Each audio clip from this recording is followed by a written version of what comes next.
And welcome, everybody, into YouTube Live once again here tonight. I am John Kurtz, your host on this little wild ride of ours. We'll see how many people show up tonight. It's late.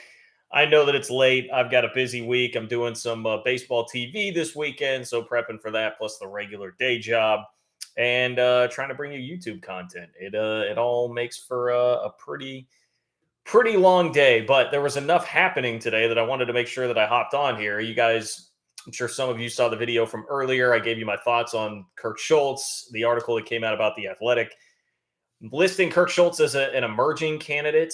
I'm trying to remember their specific wording. It was almost a little bit different in the article than it was in the tweet, or certainly softened a bit with some of the context of the article.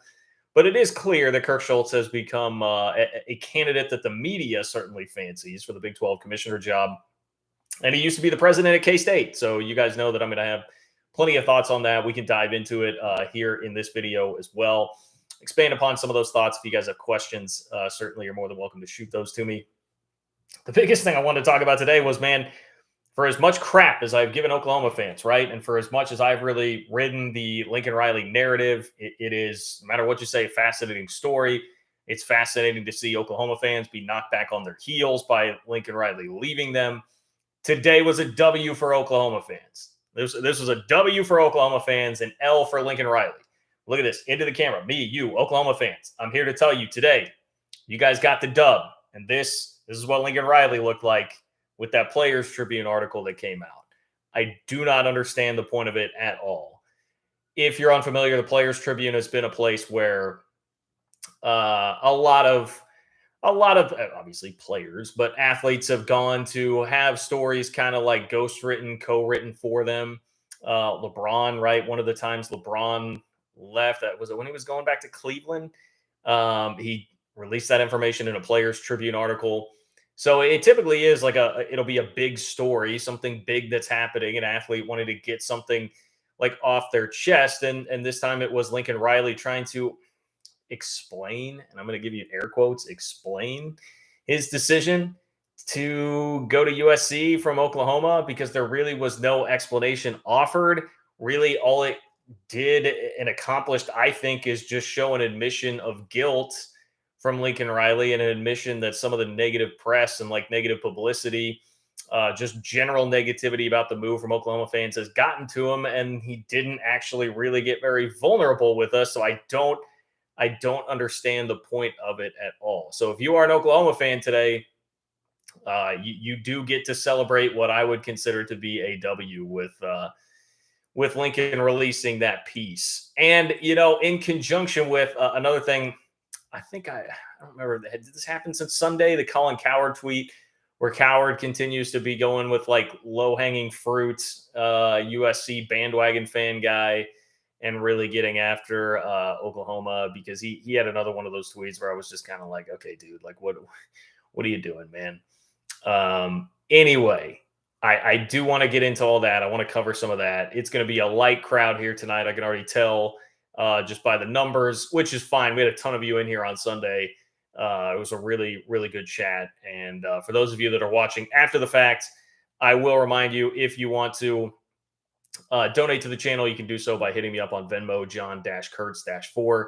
If you are in here right now, one, please like the video. I would appreciate that. It doesn't cost you a cent, not a single dime to like the video. That would be great if you could go ahead and do that. Also, if you do want to donate and also get your question or comment up to the top of the chat, you can do so by clicking the $sign below the chat box where it says say something. Support the work that I'm doing here on this channel, and again, direct some of the content of the video tonight. And hey, I mean, we'll see. I'm not supposed to say this, right? I'm supposed to be hyping you all up to donate money to do it. But the way it's working right now, I mean, you're probably not going to have to work that hard to get your questions answered in the chat here tonight. But hey, that's how it goes, man. That's how it goes. This is one of those nights where I was like excited to come on here and talk, because I thought it was fascinating what was going on. Predominantly the Lincoln Riley stuff, the stuff with the Athletic and kind of pushing more negative, like kind of anti-Big 12 narratives is not as fun, certainly not as fun at all. And the Kirk Schultz stuff, also not as fun to me, because I'm not crazy about him as a candidate. But I try to be pretty honest about where I'm at with that. And my experience with Kirk Schultz is about a decade deep at this point. So that's kind of the docket. Oh, I should throw in as well another thing that is interesting, albeit not the most fun for a K-State grad to talk about here, but with Jay Wright stepping down, announcing that he will be retiring as Villanova's head coach suddenly, like totally out of the blue tonight.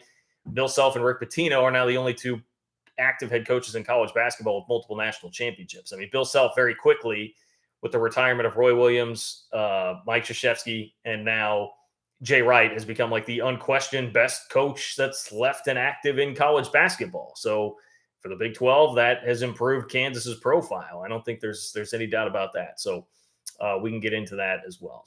That's all coming up.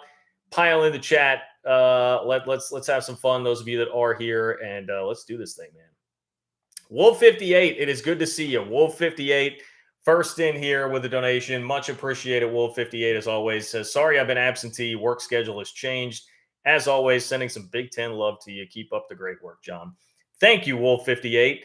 I've got a little something for you here, Wolf 58. You may be getting a gift from Manhattan, Kansas, because it looked like Nigel Pack was visiting Ohio State earlier this week.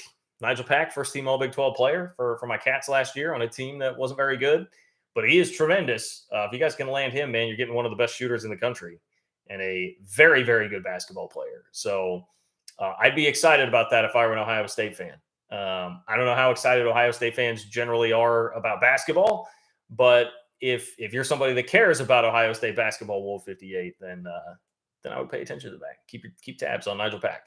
I assumed he'd wind up at Purdue because he's an Indianapolis kid, but hey, you got him on campus. That's all you can ask for. A lot of exciting stuff happening with K-State basketball recruiting as well. So if you are a K-State fan in here, make sure that you're checking out the 3 Ma podcast on Kansas City Sports Network. We've talked plenty about that this week. Okay. Off and running. Here we go. Lincoln Riley told us basically nothing in the Players Tribune. I mean, there was like nothing of substance in this thing. And this is how it started with me. Okay, I'm on Twitter and I see like Eddie Radosevich, who I love. And, we probably don't see eye to eye on Brent Venables, Lincoln Riley, etc. But one of the funniest media members out there. Just he got a great brand going for himself. But I saw him kind of throwing some shade at Lincoln. And I could tell that like something had happened. I could tell it was not just out of nowhere. It was like in the way of like, okay, we have something here. Something happened. And so, pretty quickly I figure out like, oh, he wrote a Players Tribune article. And I was like, okay, well, this is wildly fascinating because typically, again, when it's a Players Tribune article, like there is something of substance here. There is some, Kevin, I remember like, I think back to like Kevin Love had his story where he was talking about mental health and panic attacks. LeBron James, the story announcing he's going back to Cleveland. Like typically these are things that are very good reads and, a lot going on, or maybe I don't pay enough attention to the Players Tribune. Certainly it could be a blind spot of mine, but the things that I remember from there were like things that are very interesting and of note. And this was very much not that. So basically the only two things I gleaned this whole article, which wasn't really even that long. I gleaned this whole article to pull out the only two things that I think were somewhat substantive from it that I have to imagine were the reason that Lincoln did this thing in the first place.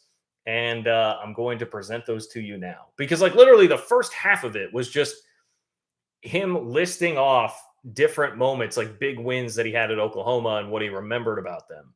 But they were just kind of brief summations of the main points that happened in the game. Like it read to me like, sort of just him trying to be like, see, guys, like I remember my time at Oklahoma. I like Oklahoma. Remember we won some games. That was cool.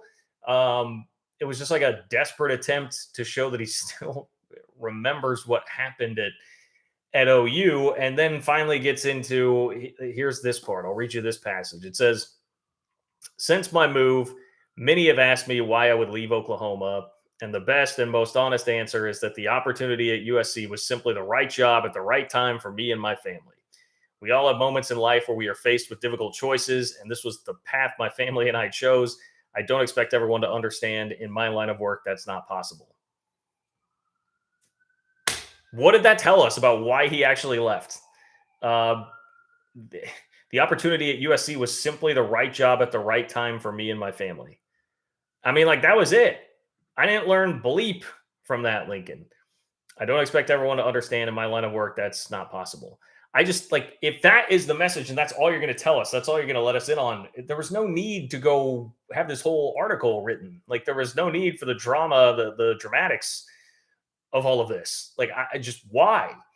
I thought we were going to get some actual like honesty there because look, I don't think anybody is disillusioned by what was going through Lincoln's mind, what had to be going through Lincoln's mind. I've said it time and time again. I think smart business instead of going and dealing with the SEC and all the powers that be in the SEC, you can go rule the Pac 12. You can dominate the West Coast recruiting scene. You can recruit to a place that's just, kids are just begging for a reason to actually go to USC. And now when you bring one of the best offensive minds that's been churning out NFL quarterbacks and first round draft picks, it all makes sense. You can go dominate that instead of dealing with the pressure cooker of Oklahoma that's going to be even more so like amplified in the SEC. Made all the sense in the world. I thought we were actually going to get that in Lincoln Riley's words here. We didn't. It was the right opportunity at the right time for me and my family. A throwaway line that we hear in press conference situations and settings like all the time. Why not just wait until the next media availability when you're asked about it and say this? Or even at your next press conference, just go out and say, hey, I'd like to make this point. I don't know, man. There was no need for that if that was all that we were going to be learning. There's also this part, and I think this is like truly deep down the reason this thing came out. He said there are aspects of my departure and transition that I would certainly do differently if I could do it again, and I acknowledge that I could have handled some parts of the situation better. I absolutely own that. Well, I was able to talk with several of my players after the team meeting. I wish I would have had the time to sit down with each individual player and staff member to explain my decision.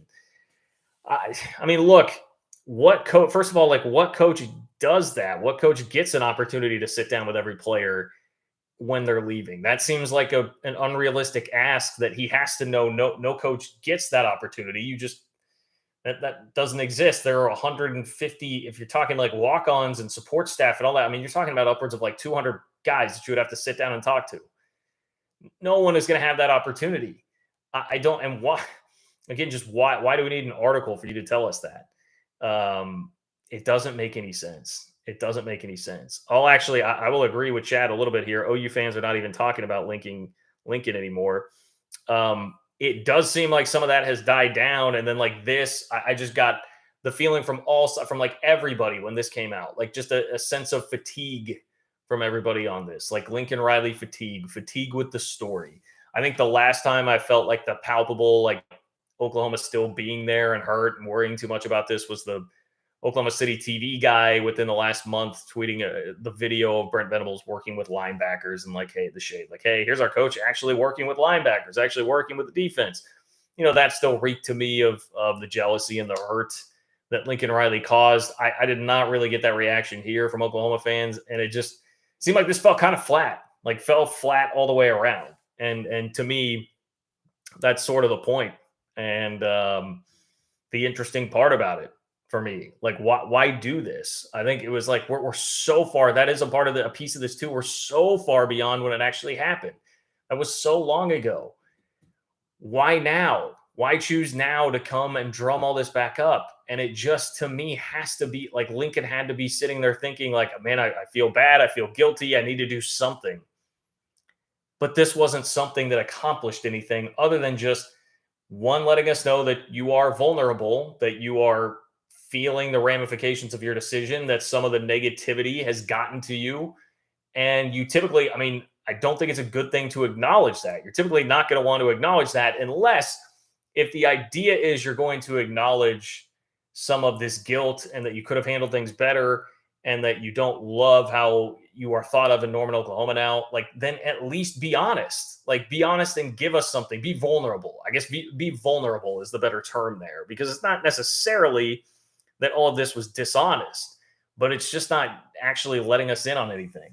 You have to be vulnerable here. If this is the move and you're going to go Players Tribune and you want to try and atone for some of this or set the record straight whatever the actual motive of this is, you need to give us something that moves toward accomplishing that. And I don't feel like we got a single bit of that from this. It's endearing if you're vulnerable. Again, I opened this like expecting that there would be something endearing here from Lincoln Riley to show some vulnerability and or some honesty about this.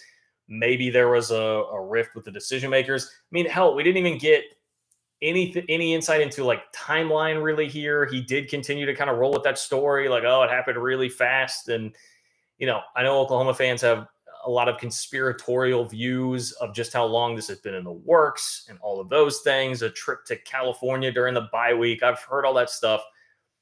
I'm not even saying it was that for Lincoln, but at least if he would have admitted, like, yeah, this was something that had been on my mind when I heard that it could have been open or figured that it could have been open and started thinking about it. No, we didn't even get any of that because nobody believes the story that it did just happen overnight. Like within 24 hours, he decided all of a sudden that he wanted to leave. Clearly, like something else had been going on there, but there was no admission of that. No, nothing, none of it, man. So just very disappointing. Very disappointing. I don't think it's a good look for Lincoln. This is exactly the type of thing that I would have criticized Oklahoma fans and media, et cetera, for doing on the other side, where it's like just finding all these bizarre ways to bring Lincoln Riley back into things, like the Brent Venables video, right? And just finding ways to always make it about him and make it about this. This is like Lincoln going out of his way to just try and drum up some more publicity for him and get some eyeballs on this and try and, I guess, make people like him more. This didn't do any of that. Like, Lincoln, I've been an ally. Now I'm going to speak to Lincoln, okay? So if the rest of you guys in the chat, if you could just get out and let me and Lincoln talk here. Lincoln, I've tried to be an ally for you, my friend. I have been an ally for you because I think you're going to be better off in the long run. I think this was a smart business move. Why are you giving them this satisfaction? Why are you now giving Oklahoma fans the satisfaction that you've gotten to them, or that they've gotten to you, rather? You're letting them know that they've gotten to you. You wanted people to like you more. You came out with this and just farted out a bunch of nothing onto a sheet of paper. I mean, it is pretty much nothing. It is a recap of what happened in his Oklahoma career, some general platitudes and throwaway lines you could find at any introductory head coach press conference, and not much else. Not much else at all. I don't like this. This was not good. And Oklahoma fans, it looks like you guys picked up a W today.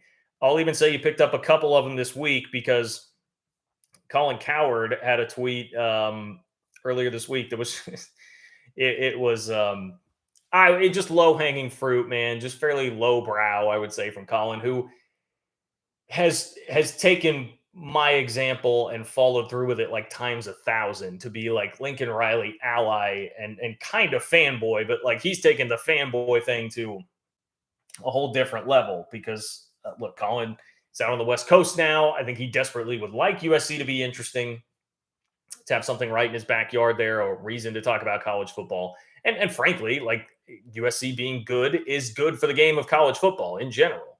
But Colin, especially being right there, has championed this cause. And so he tweeted earlier this week, feel bad for at OU football. USC going to need about 18 months and they'll be flying past them, around them, over them.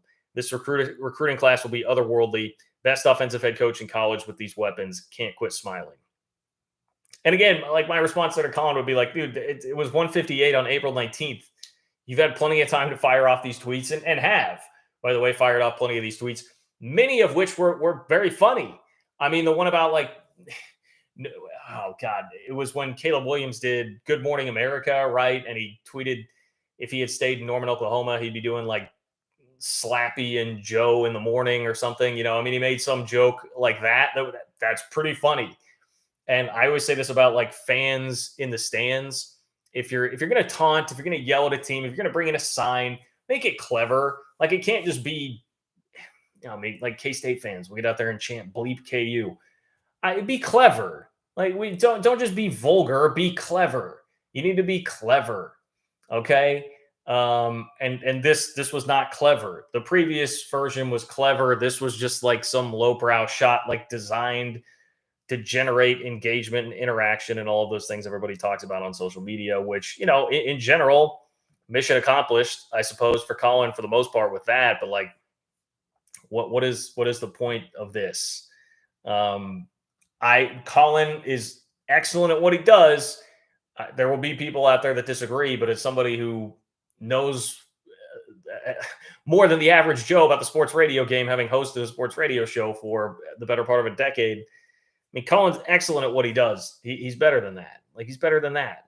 I have not tried to go out here just taking total cheap shots at Oklahoma. I give you my opinion and point out when I think Oklahoma fans have just showed their true colors too much in this whole deal. I'm not out here doing that. Okay. So let's not get it twisted. Don't throw me on that same plane with Colin. Don't get it twisted. I'm not out here doing that. Two big losers this week, Colin Cowherd, Lincoln Riley. I think they'll be the winners in the end. I think if you come back and talk to me 3 years from now, 4 years from now, they're going to be the ones that are laughing about this and not Oklahoma fans. I still think Oklahoma will be, in the midst of another 8-4, 9-3 season in the SEC by that point, and USC will be up and rolling. But the reality is, for today and for this week, Oklahoma, you take the dub. You take the dub. Boomer Sooner. Strike up the band. This is where I need Boom to the Sooner.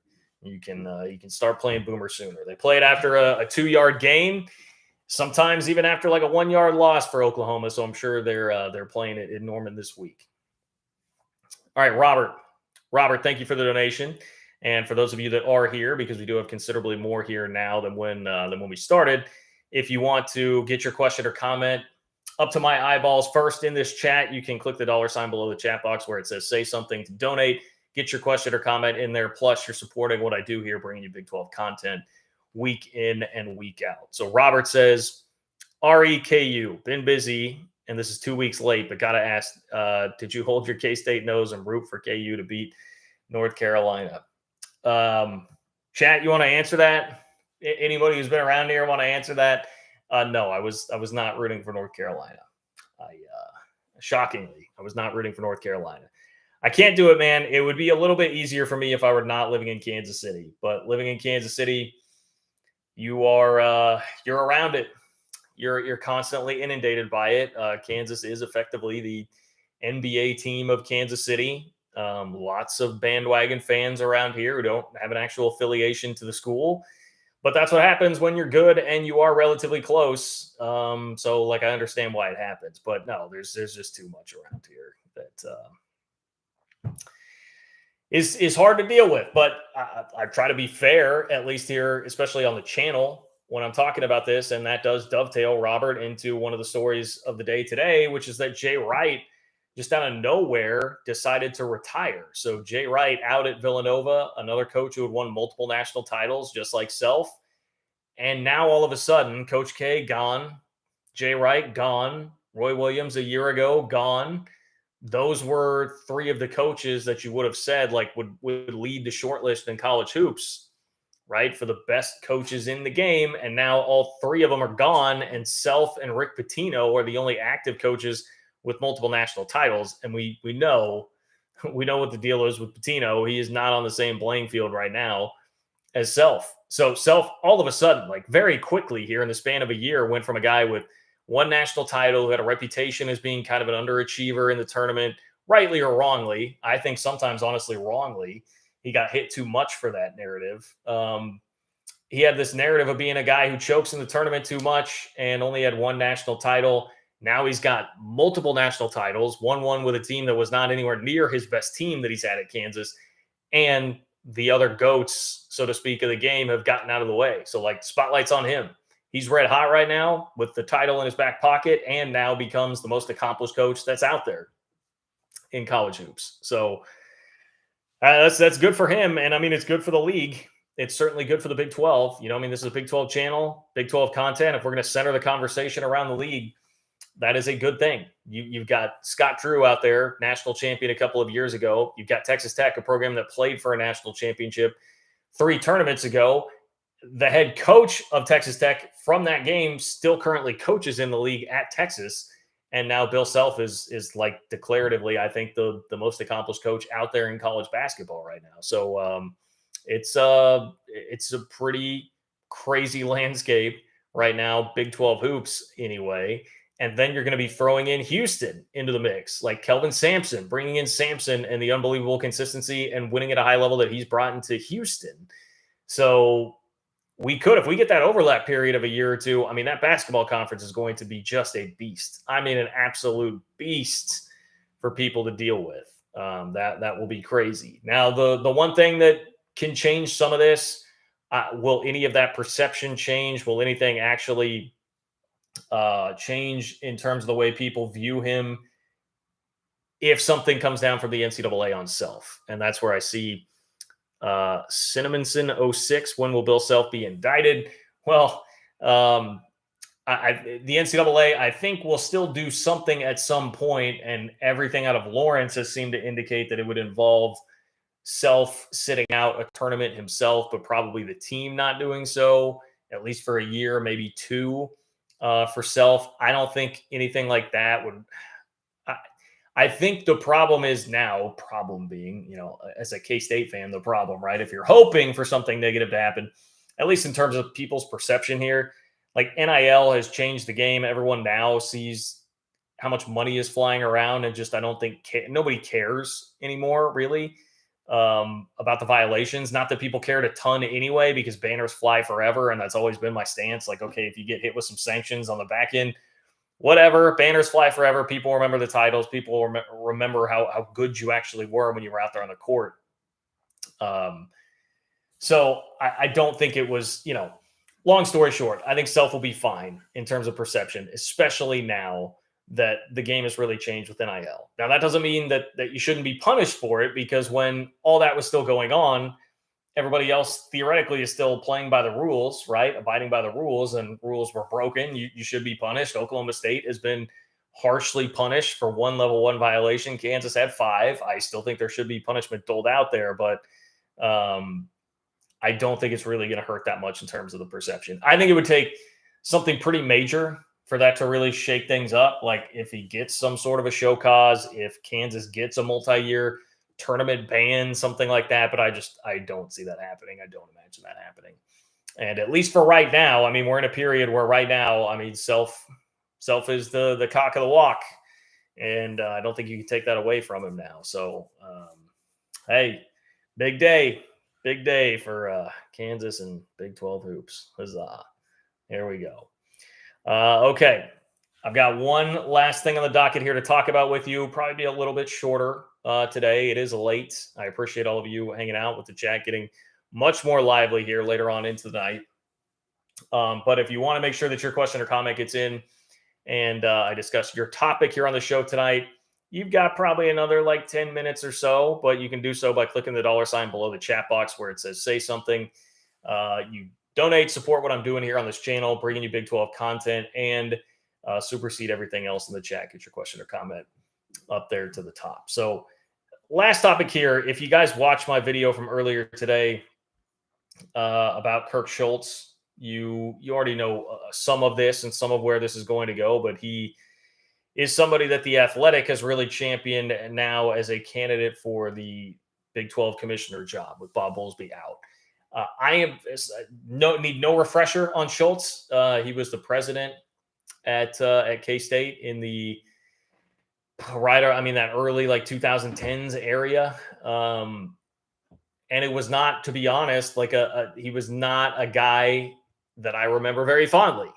Same with John Curry, who was the athletic director at that time. Now, my opinion on Curry has kind of morphed and changed a little bit over the years. So understand everything I'm about to say about Schultz. You can take some of that with a grain of salt, because it's been a decade since I've really paid much attention to him at all. And so things change, people change. Obviously, his reputation is very good among those in the media, but I do think this is a very complicated situation as to like why we're seeing that. Okay. So the Athletic put it like this: the Washington State president, so Schultz is now the president of Washington State. The Athletic says the Washington State president was among the first names we all heard when compiling the candidates list, but several conversations since with folks in the industry who have worked with him paint a much stronger picture of Schultz's potential candidacy should he pursue the job. So, I mean, there are a lot of things to pay attention to here. When you see this tweet that initially says like an emerging candidate and brings up Schultz, it makes it seem, and I understand the game. I do this too to get you guys hooked and try and present the most interesting content to get you to come in and watch and listen.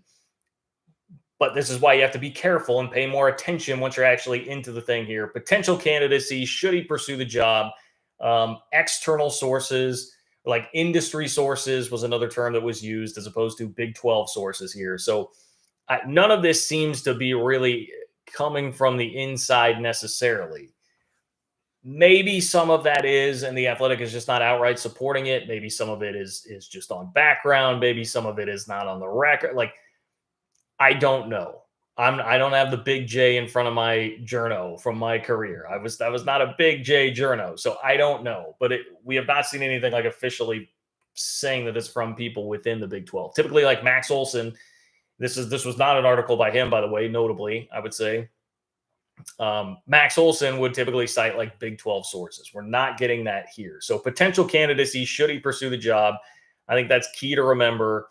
It seems like what's happened here is that this is the media, darling. This is who the media has really gravitated towards and likes. And this is basically why I think that's happened. One, he has a Big 12 connection, being the president at K-State. And not only that, he was the president at K-State during the last round of realignment when the Big 12 was going through a similar existential crisis. Are we going to continue to be a league? Are we going to lose everybody? And Schultz was at a place at an obvious disadvantage in conference realignment at K-State at that time. I mean, good Lord, I remember all those conversations back in 2010, 2011 about like, are we going to wind up in the Big East? That was a thing for a while. It was going to be like K-State, Iowa State to the Big East. So he was in a spot where you would figure like, hey, if he's going to be the Big 12 commissioner right now, it's a disadvantageous position. This guy has been in a disadvantageous position in realignment before at K-State in the Big 12. I think that covers a lot of the ground there. He is also somebody that's in a lot of leadership roles within the Pac-12, and that is something that like I did learn going through this. He is one of 3 Pac-12 presidents who led the search to hire George Kliavkov. There's a quote from a source in here that says Schultz leads Pac-12 presidents from Washington State. If you put that into context, it doesn't make any sense. And he did it at K-State too. But you're in a room with the guy. He gets people to rally around things. So people speak very highly of him. There's also this. And I kind of hate to go down this road because I don't like discussing any of this anymore these days. Like, it just gets too heated, anything down the political realm. But you guys can put 2 and 2 together. I mean, like, he had the Nick Rolovich deal. Nick Rolovich, the Washington State head football coach. He didn't want to get vaccinated. There was that whole situation where Schultz was, somewhat in the headlines because of that. His stances on that, I think, have been pretty clear. When he was at K-State, his wife made this big push to change the saying "every man a Wildcat," or EMA, as you'll say, K-State fans say, to EPA, for every person a Wildcat. That did not go over very well at all, and many people still associate and remember him for that. I think when you talk about the Athletic, and look, I know you guys all hate the Athletic. I still have respect for the Athletic, even though I don't like some of the ways that they've handled the Big 12 stuff. But if you saw how most of them handled the pandemic and have acted and what their viewpoints have been throughout the pandemic, you can see where things would kind of sync up there, right? I think you all understand what I'm insinuating here, that there may be a little bit of favoritism toward Schultz because of some of those things all in the mix as well. I think it's a very complicated, complex reasoning here, and there are a lot of things that go into it, but I think that is certainly a part of it. So I think that's why you're seeing a lot of this push from the media right now. To me, the bottom line is if you're going to go like a more traditional hire, like president, AD, someone who's been working in college athletics, I just think you have more dynamic options within the conference already. Oliver Luck, Kirby Hocutt, Mac Rhodes. I don't understand. If you're going to go with like that sort of a hire, I just think there are better options that would not be Kirk Schultz. The other thing with Schultz at K-State, and I mentioned this in the video earlier, it shocked me to see in this article that it said like Schultz understands more than some of his fellow presidents the importance of having a good football program. I mean, his reputation at K-State was somebody that got in the way of what football and basketball wanted to do. He helped drive Frank Martin out of Manhattan. along with John Currie, they made his job basically so untenable, unbearable that he left for a worse job in South Carolina. Fans never forgave either of them for that. Bill Snyder never had a very good relationship with either John Currie or Kirk Schultz, and that was not a well-kept secret. Because they always were kind of wanting things done squeaky clean and would just sort of get in the way. That was the reputation that Schultz had at the time, and that doesn't scream to me like dynamic leadership that's going to take you forward in this new era of college athletics. But just to me, and again, that was 10 years ago, but that's really where I feel like we're at on this. I would not expect him to be a legitimately serious threat to take the job, but I guess I could be wrong. To me, there are two types of hires: the traditional hire, or just go very creative with it here, be like the Pac-12 and to a lesser extent the Big Ten. But the Big Ten hired a guy with a law background who was working in pro sports. The Pac-12 hired a guy who was working with the MGM Grand in Las Vegas. That's honestly, I kind of prefer that route if I'm the Big 12. At this point, getting somebody who's going to be creative and has some kind of special expertise that could help you out with the TV contract. But if you're going to go safe, I'm cool with that. I just think, like, if you're going to do that, I mean, honestly, if you're going to do that, why not go Oliver Luck? If you're going to go more traditional, why steer away from Oliver Luck? So that's where I'm at with all of this. Daniel, what's up, Daniel? Thank you for the donation, Daniel. Appreciate that, and appreciate Michael piggybacking right in, reminding us of the bona fides of Daniel, who says, "There's that Daniel again. Dude is legit." Dude is legit. Thank you to both of you, Daniel and Michael, for being here, hanging out. Saul Goodman for Big 12 commissioner. All right. Yeah, I watched like the first couple seasons of Better Call Saul. I kind of fell off, but I'm a very big Breaking Bad fan, so should probably get on that.